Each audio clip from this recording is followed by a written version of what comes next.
Hi, this is Sarah Purcell, and I am here today with a super special guest, Jessica. So, Dr. Jessica Morrod, will you please tell us a little bit about yourself? Oh, well, thank you for the intro, Sarah. It always sounds so kind of formal and almost a bit not me to kind of do the whole Dr. Jessica Morrod.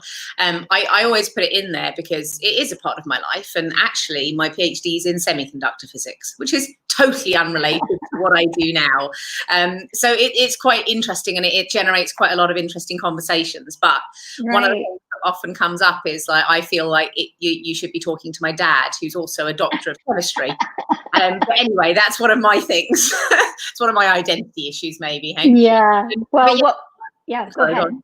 I was going to say, well, we know for sure you're super smart. That's another interesting conversation we could have. But yeah, super smart, or just super focused on something that a lot of people would have no interest in. Yeah. Smart or not, I don't know. But yes, I have a PhD. I was very dedicated to a particular subject for a very long time, and that in itself is a skill set. But I actually moved away from that right after my PhD, and I went into more of the personal and professional development field. And I was head of learning and development for the University of Cambridge for 5 years. And my whole role there was very much about developing a program of transferability of skills and looking at how people could look at things that were in their life and in their skill set within work and look at them differently. So how could they apply them in a different area of their life? And actually, that's a massively, massively underutilized skill that people have. Everyone's always wanting to learn more. And actually, I really like to take people back and say, how do you appreciate what you already have and make the most of it so that you can then go and apply it in different ways? Because it's very much, for me, about connecting who someone is to what they do. And then I help people kind of create or evolve their businesses and make it really efficient and easy and really connected to who they are. Just as you show through your business, you're very authentic in what you do. Yes, and that's kind of why we connected. We were doing a business program together. We spotted each other across a crowded Facebook group or something. Yes. And across the pond. Yeah, exactly, across the pond. But yeah, I very much had my own. One of the things that really resonated for me with your work and the people that you serve is not just your own integrity in your business and what you do, which I'm always drawn to and I love to see. But I also resonate very much so with the concept and how people with chronic illness feel and live, and the mindset that we have to adopt. Because 11 and a half years ago, I went to the doctor just saying I was a bit tired and couldn't lose weight and had a few other symptoms. I was actually passing out at work in my office. And the doctor was like, oh, we'll run some tests, but you could just be overweight, and some people just are. And within 24 hours, and in the UK here, normally when you have a blood test, you have to call them back to check in on the result. But within 24 hours, I had the doctor on the phone saying, you need to come in right now, today. And I was like, okay, this is a bit odd. And the funny thing was, when I went into the room, there was a student doctor there as well. And the student, she said, do you mind if my student stays? I said, sure, that's fine. And she said, oh, well, I've got some good news and some bad news for you. Which would you like first? Which is such a British thing to say. I kind of was sitting there going, which one do I need to hear first? It was one of those moments of am I actually here or am I in a different universe? So anyway, one of the things that happened to me was she then told me that I was around about a month away from a thyroid coma. Because my symptoms were so severe, my numbers were so off, I had an autoimmune condition. She was like, and this was all information that was literally just being thrown at me. And I had an idea of what thyroid was, and I had an idea of what an autoimmune condition was, but I didn't really understand it. And it was just being bombarded by all this information. And the doctor kind of just sat there. I was 30. I'd turned 30 4 months earlier. Yeah. And the doctor, and I used to train in the gym like 6 days a week, and I ate pretty healthily. I've been vegetarian since birth, but not that necessarily as healthy, but it's a lifestyle choice. Or in my case, it wasn't, because it's from birth. Right. Anyway, A family choice. Well, no, the rest of my family eat meat. It was only me that got left as a vegetarian. Anyway, that's another story. But it's a choice not to start eating meat. That's, I guess, what I made.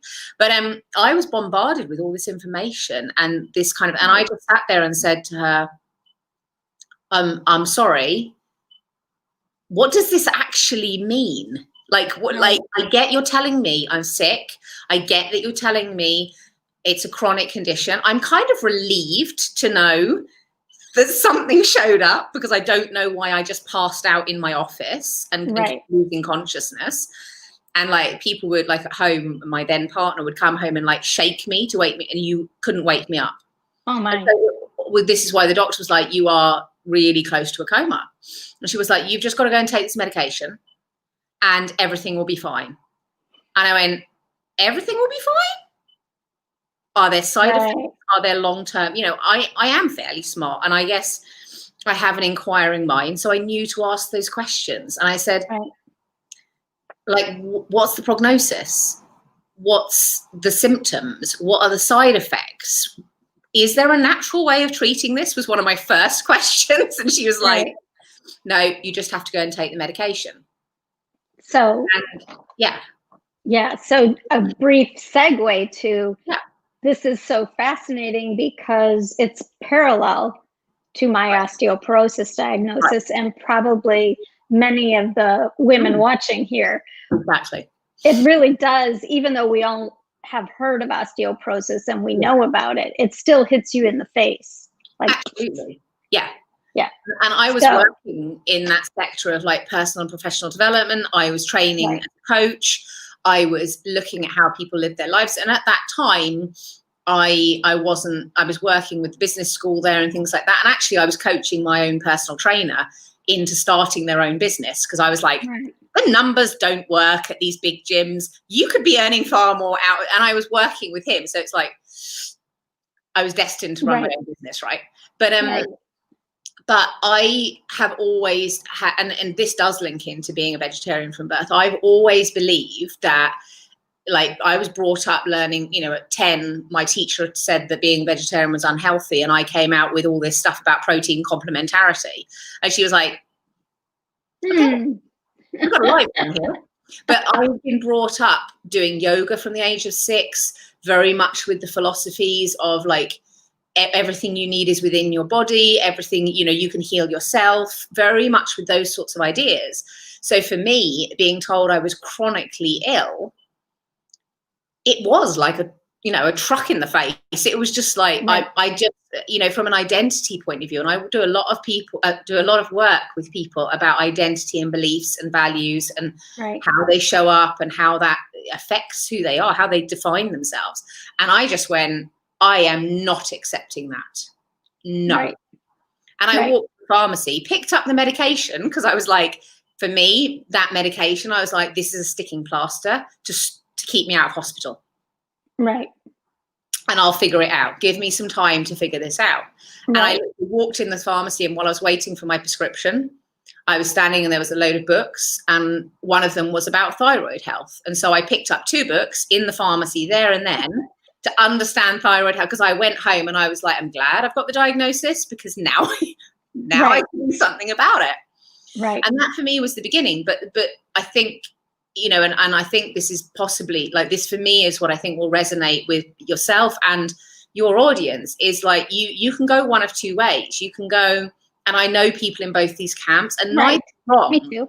Right. Yeah, neither is wrong. It's just about what is right for you. And what I struggle with, and from our conversations, I know you do too, is when it's presented as your only option is to live with this and take the medication. Right. Now, I took medication for 7 years, actually. And I lowered my dose and consistently. And I did a lot from a natural perspective to overcome that. And I'm really happy to talk about some of those things, because I know that there's overlap in terms of some of the approaches in terms of what works. Yeah, maybe at a high level, it'd be nice to know. Yeah, totally. But I think for me, the thing that really it started with was just, I'm not going to be a sick person. I will not define myself as ill. I'm going to overcome this. And actually, I'm not going to live, because the doctor said, you're going to lose all your hair. You'll probably die. You'll get diabetes and you won't be able to have children. Oh, dear. And I went, pardon? Right. And we do hear similar things about osteoporosis. Right. Take the medication or you're going to break your hip and die within a year. Right. Okay. I was like, I don't know exactly what the equivalent for you is, but I could probably guess. But it's like, yeah, okay. And for example, having an autoimmune condition makes me at much greater risk of developing things like osteoporosis. It makes me at much greater risk of developing other autoimmune related conditions like hearing loss and, believe it or not, but also things like heart conditions, diabetes. There's a whole massive list. And that can be really scary when you get confronted with that. And I think, like, my message from a health point of view, while it's not the field I strictly work in, I've been very tempted, but I know so many great people working in the field that I'm like, actually go see these people. They've helped me. They can definitely help you. But I very much do work with people around their mindset and actually, how do you approach diagnosis, managing your condition? I'll talk about diet happily. I'll talk about lifestyle choices. I'll talk about mindset, because those are the things that I really feel like that makes a huge difference. Right. And I agree. It all starts with mindset. You have to, in order to proceed and not stay stuck. Yes. It's a good idea to work on your, ask yourself those questions, those mindset questions. And I started to say work on, but it's not that you need to work on it. It's that you need to know it. Yeah. And choose what you want your mindset to be. 100%. It's first about the awareness, and then it's about making the choice, because without that awareness, as you say, you don't know you can make a choice. And actually, that's for me what, my whole business is, I talk about, I help people expand their choices. There's a reason why that's my tagline. That's kind of like, that's my purpose, if you like. It's like, how can you have more choice in your life? Let's work it out. And that means to be in every area of your life, because I think when you feel limited and when you feel like someone is telling you there is only one way, then some people feel relieved by that. And if that's the case, then great, great, but I often find with people, whether it's to do with health or business or anything, that at some later point, more questions come up. Right. Something challenges who they are, or how they're feeling, or how they're living, or how they're approaching their health, and something else creeps up, and it's like, oh, well, what do I do about this now? Right. And I think there will always be people who want to take the tablets and it be the answer to everything, and I don't criticize that. I think, like, if that's what you need, then that's what you need, and that applies to everything. Right. But I also find that it certainly, and I'm sure this is true for osteoporosis too, but certainly amongst Hashimoto's is the autoimmune disease that I have. Amongst that community, there are people taking the tablets and their dose is getting higher and higher, and they have horrific symptoms. Yeah. Like it's not actually kind of fixing the problem. It's fixing part of it. Right. And I get asked, why don't I'm asymptomatic largely. So I haven't had symptoms, and I was medication free for over 2 years. I had zero medication, which the doctors in the UK were like, yeah, you don't want to do that, you will die. And I was like, I know that's not true, but okay. It might take a while before that happened. But one of the things that, so I very much have done a lot of research and worked with some of the top names in the world about, my condition, because I consider that and this is definitely a mindset thing. I consider that as my responsibility. Mm-hmm. My health is my responsibility. My health is my doctor's responsibility, and it's not anyone else's responsibility. It's down to me. And actually, you know, we in the UK, we have free medical care, and you know, the NHS it struggles and is amazing. Actually, it's an amazing resource. So we're not used to having to go and find private doctors. We're not used to having to pay for tests to be done, all of that sort of thing. But it also means that we don't have a lot of those things available to us readily. So you do have to go and do your research. Like, you don't get to see a specialist. The first time I saw an endocrinologist, who is the person in medical, was when I was pregnant, right? I was pregnant aged 39, 40. And I had to tell them that my condition was one of the conditions that should be referred to a consultant. And they went, "Oh, you're right," because my midwife made a mistake. And I was like, "Yes." So I then got to see a specialist, and she was like, "Oh, had you not ever seen one? But you've been diagnosed 10 years then?" I was like, "Yeah, but no." So I think searching out those specialists and people like yourself, whether it's, you know, like qualified doctors, or whether it's specialists like yourself who can support people in that broader and more alternative approaches to it, is such a valuable resource, because ultimately that's what led me to becoming symptom-free super quickly. So high level kind of overview was very much mindset, refusing, I'm not going to be that person. So there's a lot about self-definition and what you believe is possible for yourself. So it's like, do I want to accept this identity of I am someone who is sick? No. No. Do I want to accept that there is nothing I can do about this myself? No. Okay, what do I need to do? So I'm very much like with a physics background, it's not that surprising. I'm quite analytical and quite kind of like piecewise. So I then went and very quickly found out that one of the biggest things that can affect the thyroid is diet. And I believe the same is true for osteoporosis, isn't it? Yes. And I actually think that the dietary adjustments, let's call them, are pretty similar for the condition. Very similar. And, you know, we can pretty much, I think you and I actually talked about it once, that most diseases that you get as you're older, and, you know, you're not that old, but most diseases that show up as you get older are inflammatory in nature. That's right. They may not be autoimmune, but they're inflammatory in nature. Right. Yeah. And so then there's a common theme with diet. Yeah, and it is all about reducing inflammation. And like, you know, I'm not going to go into the thyroid science because you don't need to know it. And anyone who does need to know it, by all means, ask me, because this is one of those topics I'll go, okay, so here we go. Because I don't want to fix anyone, but I do want everyone to have access to the information. And if I can cut that, like 100%. But for me, one of the things I found out was I immediately went out and I found a naturopath, because I believe that there must be, I went very much back to roots, and I was like, I didn't have this as a kid. My mum has an autoimmune condition. She has Crohn's disease. So I knew I had a predisposition. I had a predisposition to a condition. And I had also had a very stressful life up to that point, at certain points. So there was stress is another big factor, which applies to inflammatory, right? And the third trigger for autoimmune is poor diet.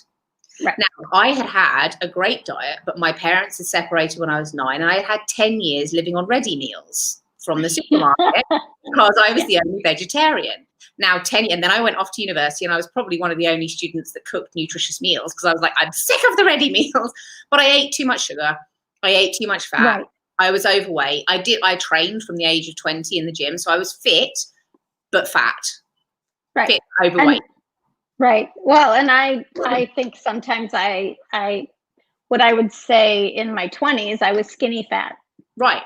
Exactly. Yeah. So for some people, it doesn't show on the outside, but it doesn't mean that it's on the inside. Right. Right. So when I started kind of just looking into even basic research, I was like, well, okay, I can't change my predisposition because my mum has a condition, and it's the same autoimmune condition that Right. triggers the two, but they just trigger differently. So I can't change that. I can't change that I have had periods of high stress, but I can manage them going forwards. And I'm not a stressy person, like at all. I'm very kind of chilled out. Like, I think you'll have picked up from our conversations. I'm very like solution focused, not problem focused, very much. Right. But we all have ups and downs in our lives, and it hasn't been easy, right? So I couldn't change that, but I could change it moving forward. And I have always had much more of a solution focused approach. So for anyone who struggles with stress or managing that side of things, one of the biggest changes that I make with my clients is I take them through. I'm really happy to provide these questions for you. I'll I think it'd be great. But I share something, and it's from, so I'm qualified in neuro-linguistic programming, NLP. Yep. I'm so glad they shorten that. Yeah, really hard. No kidding. But it is very much about the difference between a solutions-focused outlook and a problem-focused outlook. And essentially, if you only focus on problem-based questions, what you end up with is more problems. Whereas if you focus on solution-based outcomes, you start to see more possibilities opening. Now, that doesn't totally eradicate all stress. Of course it doesn't. But it does give you a different approach to say to yourself, hold on a second, what's going on here for me? Right. There's a lot of other stuff that we could talk about with regards to that, and things like I know. And I won't get into that because there's a whole rabbit hole of, and I love it. But yes, and I'm very much of the mindset that in my approach, I look at small victories, but it's similar to saying solutions. Absolutely. As you solve small things, small victories create possibilities. Then you start saying, look at what I can do. How magnificent am I? I am not broken. That's right. And that's the thing. It's like, whether you define yourself as sick or broken or whatever, like, it's not like, that's not a helpful distinction, is it? Right. It's not going to help you move forwards. Right. And so, yeah, I mean, absolutely. For me, solutions don't have to be big. They have to be they can be the thing that just gets you that one step further. So with my clients, I'm always like, what's going to move the needle by 1 point? Like, what can you do today or this week, this month, that is going to move you from a 6 to a 7? That's all I want to know. I don't care about what 10 is. I just want to know what's one little point or half a point or a point of a point. Like, it doesn't matter. But so for me, the third thing was, as I said, diet. And I went to find a naturopath because I was like, there must be people out there, because the dietitian told me my diet was fine. Right. I know. Very big difference in training. Between the dietitian and the naturopath. Yeah. But I didn't know at that time. I didn't know. And I was like, I don't really, okay. And I started reading a bit more, and I kind of had this sense. So my mum has always been dairy intolerant. And so I kind of had this sense that I was like, well, if she's dairy intolerant, like, I mean, she does still eat it, but it's like, I was like, well, hold on, foods must be able to, okay, hold on. Then it was like 70% of your immune system's in the gut, autoimmune, inflammatory. And I was like, oh, this is all adding up. What inflames? And that's when I got to the naturopath. And I said, okay. And this was like in the space of a month from going on medication. So I wasn't passing out anymore, thanks to the medication. And I wasn't. That's always good. That's always a good start. Like, definitely. Good place to start. Yeah. And actually, I had also, so my grandfather had died. I had separated from a long-term partner and things in that time. So I actually went and saw a counsellor as well. So I was talking about a lot of the stuff, and that's very much the mindset side of things. I was grateful I could do that through my work. We had a counselling service at work. And so I was dealing with some of the mindset, and the counsellor was like, you don't need me. You're totally self-counselling. And I was like, I need someone to listen. Right. I need to be able to talk about this. And sometimes that's a big part. You don't always need to give you the solution. Sometimes you just need someone to be able to say, I hear you. Yeah. And ask a question like, what to do about that? You know? Right. But it also works that, you know, it's a stress reliever to have friends to listen, a good friend to listen. And if you're on a fixed income, it might not be possible to pay for a counselor. And but close people, not random people. Not the random person that passes you on the street, perhaps. Right. You know, although that does happen to me too. I do get a lot of details from people. Yeah. But bus rides. That's right, exactly. But yes, I totally agree with you. And I mean, at the time, I would not have been able to see a counsellor if I hadn't been able to do that through my work. It was a service that they provided for us as part of the university. That's awesome. Their students, actually, and therefore as staff, we qualified too. I used to unfortunately have to refer quite a lot of students there, but that's another story. Yeah. But from that, I ended up, as I say, with this naturopath, and the naturopath was 3 hours away from me. And I know in the States, like, that's not a big deal. But in the UK, like, a 3-hour car journey is quite a long way to go just to see a health professional. Right. And I mean, we wouldn't relish the idea, but your distances are somewhat larger than ours. Right. They are. And I would go an hour and a half, 2 hours easily. Yeah, exactly. So most people thought I was a bit weird going back. The fact is that naturopath happened to live in my hometown. And so I kind of combined it with going to see family, because I really believed, and that's another thing I would say, is find someone you really resonate with. And any of your audience are amazingly lucky, because you have such a kind and gentle approach, and you're so professional at what you do, that actually like anyone that I come across is coming your way. So there's no question. Right. But that's really important, because it is important. And I do, in an osteoporosis support group, someone was asking about osteoporosis safe exercise, and someone else mentioned something that I'm quite skeptical of. Okay. And so I shared 3 women that are not me. Yes. And said, you can check out my things online as well. But all 4 of us have YouTube channels, and you can see them. And it's so funny, the words right out of your mouth. This is why we like each other, because I have said you need to find someone who resonates with you. And everybody's got a different style, a slightly different approach. And you have to want to do it.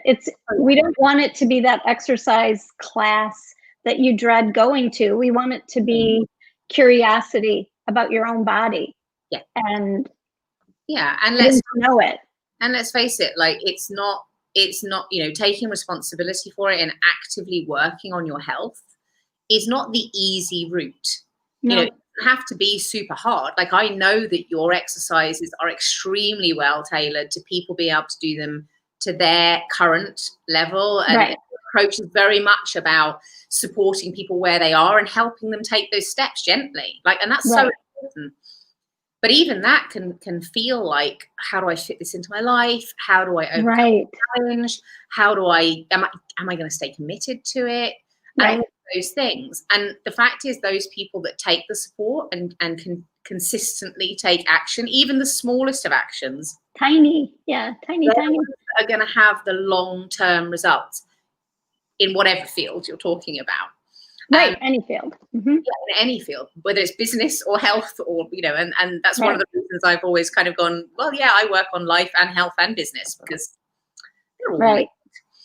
But in terms of the dietary side of things, I mean, I discovered I had leaky gut, where nutrients can, like, essentially the lining of your gut is kind of damaged through inflammation, and then parts kind of dying off. And so it's not literal holes. Obviously, that would be a bit weird.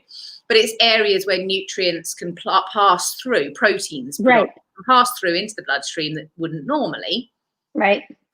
And therefore you get this inflammation, you get this intolerance reaction, or you get Right. inflammation in your body, and it shows up slightly different for different people. But it Right. turned out I had something like 30 food intolerances, which Right. someone who already doesn't eat meat, and it's like quite a Well, big, scary. okay. Yeah. And I found out that I couldn't, so I had to cut out gluten. I had to cut out soya, which for someone who didn't eat meat, Yeah, I had to that's a cut big out one. dairy completely. I was really fortunate that eggs were okay for me, so I didn't have to go totally vegan with no soya, because Right. you know. Right. But I also had to cut out all of the nightshade family, so like aubergines, potatoes, peppers, chilies, tomatoes. So gone was Right. ratatouille, which is like one of my staples. And Gone, your list is very common. yeah, and this is the point. Like, these are all the things that are inflammatory in the body. And I spent 18 months, yeah, on a full elimination diet. Yeah. So I ended up being reactive to brown rice, which, like, when they strip everything out, brown rice is the thing that they take you back to. They're like, if you can't eat anything else, eat brown rice. And I was reacting, and they were like, eat quinoa? Well, just and I was like, there is no. And you know what's funny is I reacted to quinoa. Right. So it is like different people reacted, and like they expected me to react to eggs, but I didn't for some reason. And I was like, because that, you know, for me, it's about when you do have to, or when, you never have to do an elimination diet, but when you choose to do an elimination diet, or when it's advised for you, it can feel so daunting. I don't know how you found it. For me, I just sat there for about a week going, oh yeah. Well, and luckily for me, my younger sister had done it. She had leaky gut, and she had done it 5 years prior. So you had some, yeah. And so she coached me through it. I had the information, the pamphlets from my doctor, but she coached me through it. Thank God for her. Yeah, that's amazing. I didn't have that resource, and everything that I found actually was coming up for me about, here's how you do it by eating chicken breasts and broccoli. Here's how you, and I was going, I train like 7 times a week, and I need protein in my diet. It really was a complete, like, and you know, there was another element to it, and I think this applies about diagnosis too. There was a process of grieving. Yes. And it was grieving that sense of loss and sense of restriction. And I used to walk around, like, I was 30 years old. I didn't have children. And I was walking around the supermarket with this prognosis of your hair's going to fall out. And when the doctor said that, she went, because, you know, I have like waist length hair. She was like, your hair's going to fall out. And you're going to, I was just like, because it's linked to alopecia. So I was like, it didn't fall out. This is all mine. So that they can scaremonger you as well. That's the problem. Yes. Oh my goodness. Yes. Yeah. And I used to walk around the supermarket, and I actually, there were times when I would walk around the supermarket in tears, because initially I was just walking down these aisles, and I was just like reading every packet and trying to take it, and just be like, okay, there's milk in everything. Okay, no, because I was used to doing it from being a vegetarian very young. I was used to looking at what's in things. I knew how to cook from scratch. But suddenly, no processed foods, no canned fish. So like, I started eating fish to give me more variety.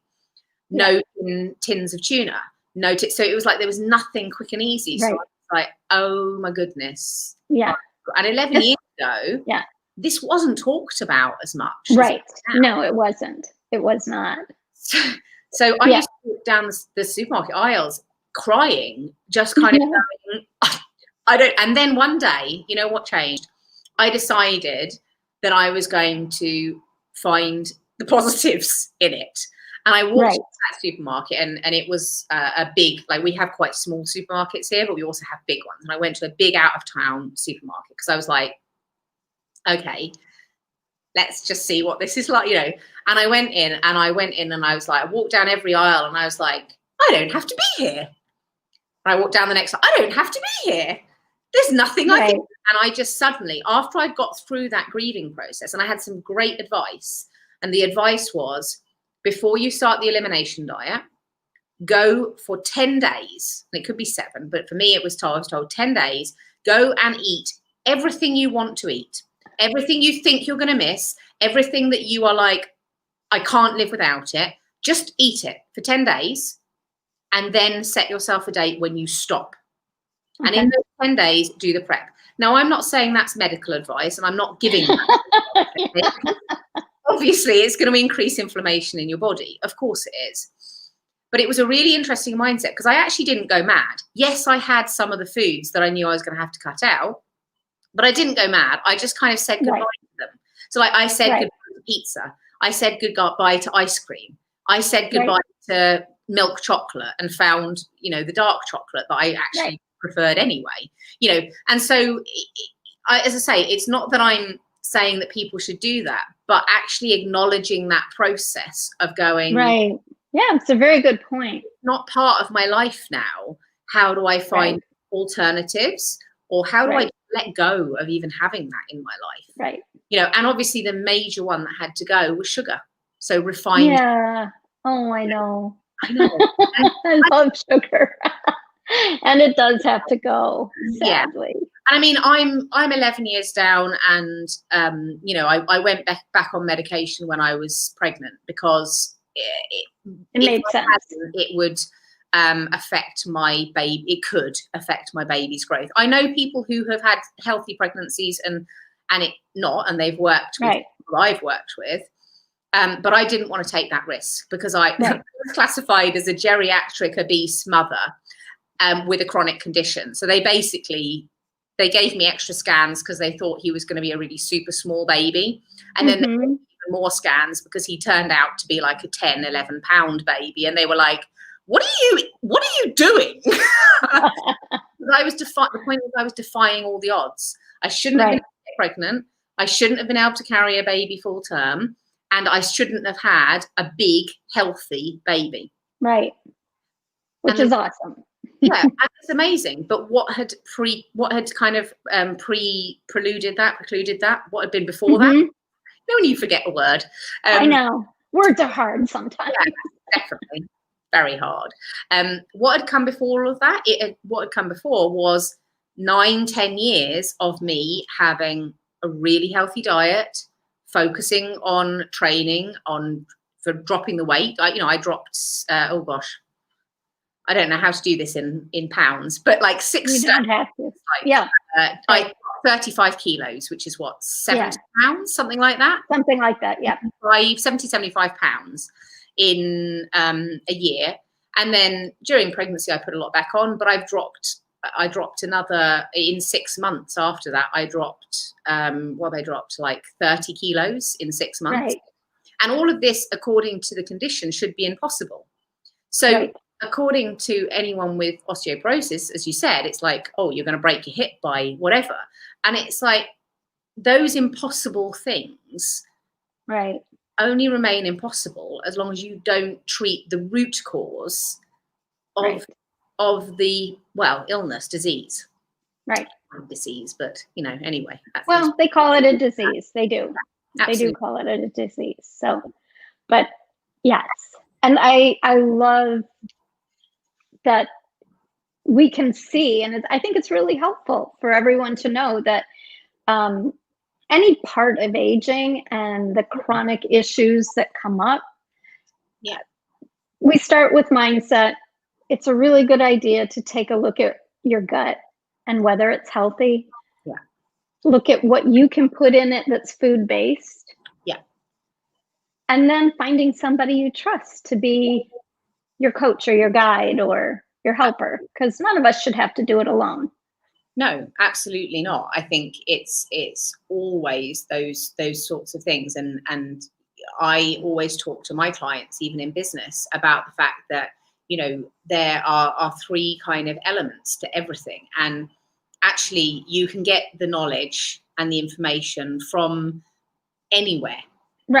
It's available. It's available. It's freely available. And I know you 100% believe in that too, because we've talked about it. And actually what you want people to have access to is be able to do that. But one of the challenges with that is, especially when it comes to health, there is a lot of information out there that, number one, there is so much information, it's really overwhelming. It is overwhelming. You can find really misleading information and information, and that can cause more stress, which is exactly what you don't right. And then number three, the one thing that actually really transforms people's lives in any sector, but especially when it comes to health, is having that support. Having someone there that has gone through the steps before you, just like you had with your sister and right, just like you are for your clients. I am for my clients. Someone that's gone there before you and kind of can say, look, this is another way of looking at it. Or answer your questions when you're like, I've just read these 8 different things on the internet and I don't know which one to believe. Having someone that can kind of say to you, well, look, here's my take on it. And, you know, obviously you're welcome to take whatever approach you would, but this is how I would do it. And answer those questions of like, you know, why does this bit hurt? Or why can't I do that movement in that particular way? Because I tried as a personal trainer as well. Ridiculous list of qualifications. But the many hats. It's like an old dance. But, you know, and you know, while I wasn't a specialist in any of the sorts of areas you're in, a lot of people who work in that industry, you know, people's bodies work in different ways depending on how much training or conditioning or stretching or strength, etc. they have. And I mean, I've strength trained since I was 20 because right back then I knew about the statistics of, you know, past your mid-30s that unless you're actively training, you know, you have issues to do with bone density, can have issues to do with bone density, muscle, losing muscle every year, all of those sorts of things. And particularly as women, obviously there's the menopausal effect and the perimenopausal effect. Gosh, honestly, it is indeed. It does come as a long list, doesn't it? It does. But it's a handful. Yeah, having that support of someone, like we don't all have time to do all the research in everything. And that's where having those specialists and having people like you who already have done, like you are an absolute specialist in what you do. Like there's no doubt about it. Like the amount of research. In my lane. And that's it. Like we all should stay in our lane and you know, veer off and say, how can this cross over? Just as we are tonight, saying, what can we learn from disciplines? But from each other, in terms of supporting clients and in terms of your audience, knowing that they can trust in you to really do that narrow and focused research and to interpret it and put it into a form that is practical for everyday life. That's the hard part. So hard. Like it's actually making it applicable to everyday life so that, you know, the next person that comes in and says, I want help with this, can go out the door knowing what they need to do next. That's so much work. Okay. And it's, you know, that's why you pay to work with professionals, if you can, obviously. If you can. And I know how much, you know, just as I do, I know how much you share for free in your communities in order to support people in that way who can't or aren't quite ready to invest. And that's great too. Yes, I believe so. So my very last question is, what is your personal go-to for stress relief? Because it's so important to all of us with any kind of chronic issue. Yeah, definitely. I think I mean, I'm a single mum to a toddler, and so I think that there are 2 things that I would say. One of my major stress reliefs. I mean, actually, my son Aslan doesn't stress me out that much because of this very first thing. My number 1 question that I say to people, and I use myself every single day, not just with Aslan, but with all sorts of situations, anything where I feel that stress response. And I would say get familiar with what's the feeling of it starting.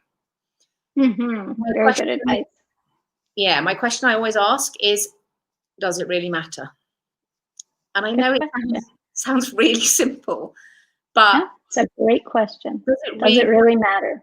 You know, like, and when I say that, for me, it kind of conjures up this feeling and this picture of like, in the grand scheme of things, does it matter if Aslan wants to eat his lunch on the sofa? No. Does it matter if he, picks up the bit of potato and throws it across the room? Well, it's not something I want to teach him to do. Right. But it also isn't worth me getting stressed about. Right. Does it matter, in a business sense, if, even at the level of, money is a big stressor for people, but even if it's like, in this month, as long as I can pay my bills and pay my rent and there's a roof over my head, does it matter if I, have this much money and, this much money or this money this month? Right. And like, that's a really easy one to get, that people get very stressed about, because it's, people get caught up. I talk a lot about the difference between the data and the drama. Yes. And it's like getting caught up in that drama and that story of what's happening. Asking that question of, does it really matter, brings you right back to the data. It brings you back to the facts and says, does it really matter? Yes. In which case, okay, now I can respond, not react. Does it not matter at all? Okay, I'm picking my battles. Yes, exactly. That's great advice. Yeah, and that's fantastic the only advice I would say is a big stress relief for me is actually movement. I'm fortunate. I live right opposite the beach, and it is absolutely pouring with rain and howling a gale here right now. So maybe not tonight, and Aslan's in bed, but actually finding a place where you can get kind of some fresh air, go for a walk within your capabilities. And for me, by the way, like every night, I will walk around my living room listening to a business training, and I will do like an hour, because maybe in the day I haven't got as much movement or activity as I wanted to, and I want to kind of actually think better when I'm moving often. And so whether it's going for a walk on a beach or in a park or around your living room, or if you have one, I don't have a garden, but if you have a garden or a yard, go walk right around there. But for me, having that movement, which then supports your body, it actually allows your body to release inflammation as well. And it does. You sleep so much better. So then when you go to bed by 10:30, so you can maximize your hormones.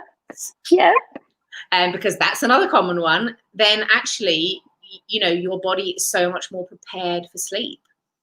So whatever that movement looks like, and like movement you do with people would be like equally as, And I'm a huge advocate of walking. I'm sure. It's and part of it is walking in nature, but walking around your house is a good place to start. And I've worked with people where I've said, start with 5 minutes around your kitchen. We'll just chip away at it. Exactly. You've got to start. You have to start. You got to start somewhere. Yeah.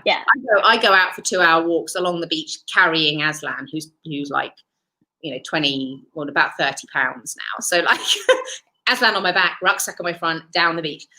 But I wouldn't. Good for you. That wouldn't be me. No, it definitely wouldn't be most people, right? So, but I will wear a weighted vest with a long sleeve sunscreen shirt on in 90-degree weather. So we all have, exactly. And to me, that's like, well, this is where I live. I got to get outside. Yeah, I got to wear my weighted vest. And you've got to be able to adapt it to you. And I totally agree with the getting into nature if you can. And and if you can't, the kitchen, or in my case the lounge, or like wherever it is for you, it's about allowing your body to release that stress. And of course, sleep. So sleep and a bit more sleep, and then some more sleep. Sleep. I agree. And everybody, the doctors all agree now. Sleep. Oh, good. Well, I'm glad to hear that. They don't all agree here, or at least they don't necessarily promote that here. But it absolutely is so key for everything. Yeah. Well, thank you for taking the time out of your evening and my afternoon to share all your tidbits, because I do think they apply to us as well as to your clients. And well, sorry. Oh, go ahead. I was just going to say thank you for the opportunity. I always love having conversations like this where there is crossover, and especially with people who I admire and rate so highly as I do with you. Oh my gosh, I rank you right up there. Such a great, good friend in mind. Thank you. No, pleasure. Thanks for joining me. Pleasure. And I'll see you soon. Definitely. Yeah. Take care. Bye-bye. Bye.